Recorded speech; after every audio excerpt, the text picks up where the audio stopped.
Well, it's finally happening. Chinese electric vehicles will soon be for sale in Canada. But there's a catch.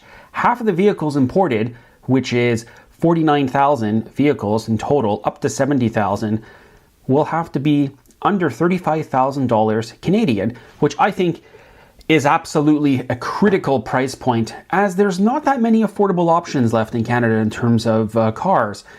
So let's have a look at what possible Chinese EVs and plug-in hybrids I think might be sold here. Let's get it.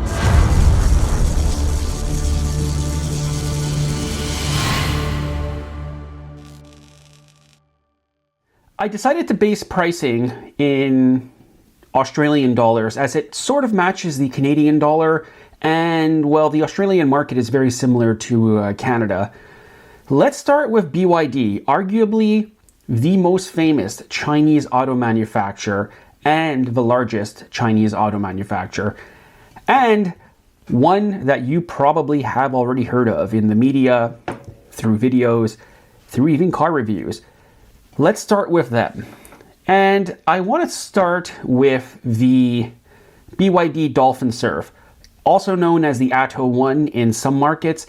This is a small and fun compact car, features two battery sizes, 30 kilowatt hour and 42 kilowatt hour battery packs. This features BYD's Blade safety battery, which you can run over something on the road and it won't spark a thermal event, otherwise known as a fire. Yes, that's the technical term.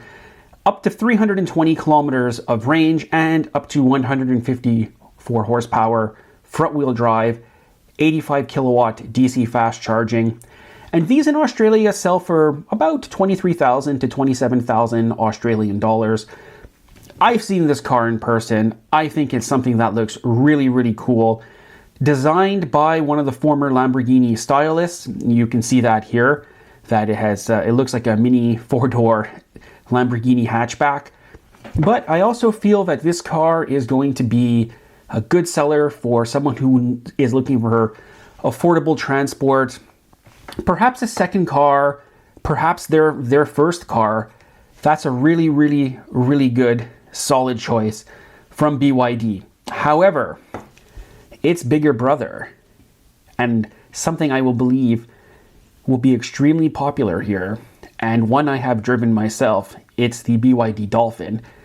It's about the size of a Chevrolet Bolt or a Nissan Leaf, available in two battery sizes, 64 kilowatt hours and 44 kilowatt hours. But let's focus on the bigger battery version, which is the one I would sell here. 425 kilometers of range, 150 kilowatts of power or 201 horsepower front-wheel drive. Peak DC fast charging rate, perhaps not so great, but this is sort of getting a bit older, the Dolphin. DC fast charging rate on it's 80 kilowatts, so not the greatest, but starts at 29,000 Australian dollars for the small battery version and up to 36 for the bigger battery version. As I said, very, very evenly matched with Chevy Bolt and Nissan Leaf. It's just that 80 kilowatt DC charging rate. The new Bolt and Leaf are 150 kilowatt, but still another solid option. As for the plug-in hybrids, these are also very popular, and many of you have been asking me to focus more effort on the plug-in hybrids. And I just want to mention the BYD Atto 2 DMI plug-in hybrid. It's just come to a market, and also there's an Atto 2 fully electric option offering as well. Roughly 1,000 kilometers of combined range plug-in hybrid, 1.5 liter gas engine, two battery sizes available in that $35,000 range. And I don't feel many people actually know that China makes amazing plug-in hybrids, but they also make amazing EREVs, so extended range EVs that have a little gas generator on board that powers the electric motors. I feel Chinese cars, most of you will only have heard about them, what you heard in the media, watching other various clips, but don't actually have a lot of experience with them. Moving on now. Yes, time for MG. MG Morris Garage. They were a British marque. They were bought by Shanghai Automotive Industry Corporation about 20 years ago. MG is one of my favorite companies. They have a range of gas, hybrid, plug-in hybrid, but let's specifically focus on the EV aspect. And one of my favorite EVs in general, and Chinese EVs, the MG4, which I feel I have to talk about again because I'm just absolutely in love with this EV. Such amazing value for money. We have reviewed this car on the channel. We had this car in Germany and we reviewed it, the 51 kilowatt hour version. I will leave that link in the description. And this is actually one of the first Chinese EVs I actually drove a few years ago. It was my first time exploring the Chinese options. They were just coming out with it, and I had the chance to drive it in 2023. 3 battery sizes on offer: 51, 64, and 77 kilowatt hour. I believe maybe we can sneak in the 64 kilowatt hour version here for about 34, 35K Canadian. Rear wheel drive up to 200 horsepower, so rear engined EV. Unless you want to get the 400 horsepower X-Power version, they have that as well. That would probably cost a bit more, but I don't think that's going to make it in. Good DC fast charging performance. Depending on battery size, the DC fast charging performance is 120 kilowatt to about 200 kilowatt, which is kind of all over the place, I know, but it really depends on what battery options you have. Charges decently well. And on the long range trophy, 450 kilometers of range. Again, a rear wheel drive car. This is just great value. We've had a lot of experience with this car on the channel, and 5-door hatchback. Well, I mean, you can't get much better than that, and it's just a good size overall, good size vehicle. Moving on to Jaecoo and Omoda. I guarantee you this is a brand you have never heard of, ever in Canada. If you're in the UK or in Europe, you absolutely heard of Jaecoo and Omoda. They're made by a company called Chery. And this is probably one of the first Chinese automakers I've heard of about 20 years ago. The Omoda E5 and Jaecoo J5 are pretty much the same car with different bodies, as you see here. They're available in EV, plug-in hybrid, and gas, petrol. The EV version is around 36,000 Australian dollars. I think they could squeak this one in as well, as I'm trying to match up the pricing and the value and what would sell here. It's been quite difficult, and I wanted to make this a rather short video as well, just a quick summary. 420 kilometers of range, 210 horsepower, 62 kilowatt hour battery pack. These are selling in all powertrains configurations in the UK quite well because they have priced it on lease, I think, under £300 a month. So these Jaekoos and Omodas, I've actually been in an Omoda a few years ago, and I was a bit confused what it was, but they are quickly growing. They're a really fast growing company, offering a good product at a good price point, and these days people are really focused on value and that price point, which I think a lot of manufacturers have lost their touch. Cars are very expensive. I was just at the car show recently, and I didn't really see anything under $30,000. In fact, I didn't see anything under $30,000. Now we start getting to the more interesting side of things. Leapmotor, specifically the Leapmotor B10. Leapmotor is one of the largest EV manufacturers in China, or as they call them, a new energy manufacturer. However, they're partnered with Stellantis, and this is where things get a bit interesting. As we know, Stellantis does have an interesting EV portfolio off in Europe, but Leapmotor is a joint venture. I believe they own 50% or 51% of Leapmotor, or they're involved in their EV program. These are starting to be sold in the UK and in mainland Europe. The B10, it's a rear-wheel drive crossover. Everything's a crossover these days.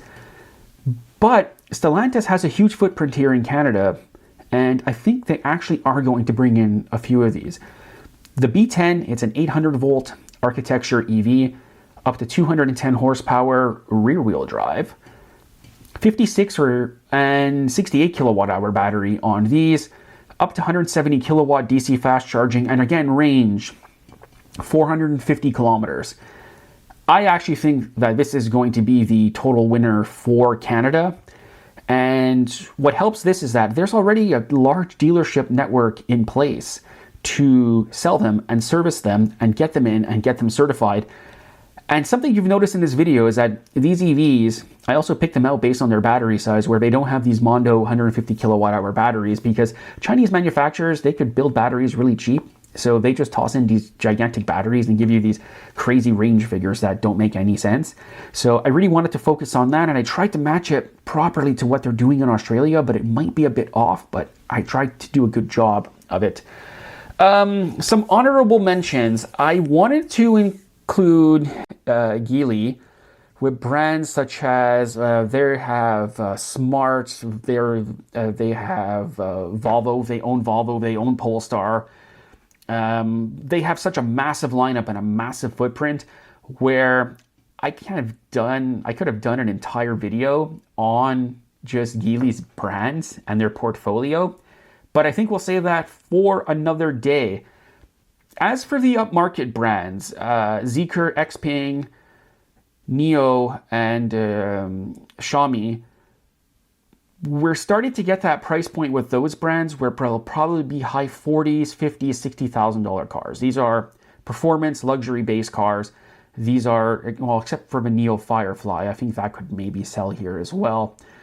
But the rest of those lineup, like I said, the Xpeng, the Xiaomi, Zeekr, those are more upmarket, upscale cars. Possibly we will get a few of those in. You might end up with this case, you'll have a dealership, it will be like the Chinese EV Emporium or Auto House. They'll have everything under one roof.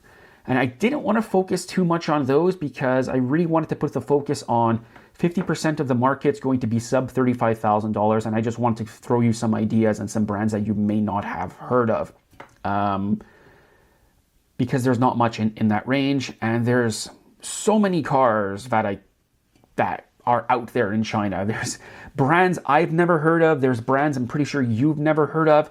We could have went on forever and ever, but I really want to focus on stuff that I think would do well in Canada, especially the BYD cars, because they also manufacture charging equipment. Well, as does Nio. Nio does their battery swap thing, but that could be another video for another day. But BYD, I suspect if they came here, they would start investing in charging infrastructure. And personally, I would have made that a stipulation of selling the cars here is invest in charging.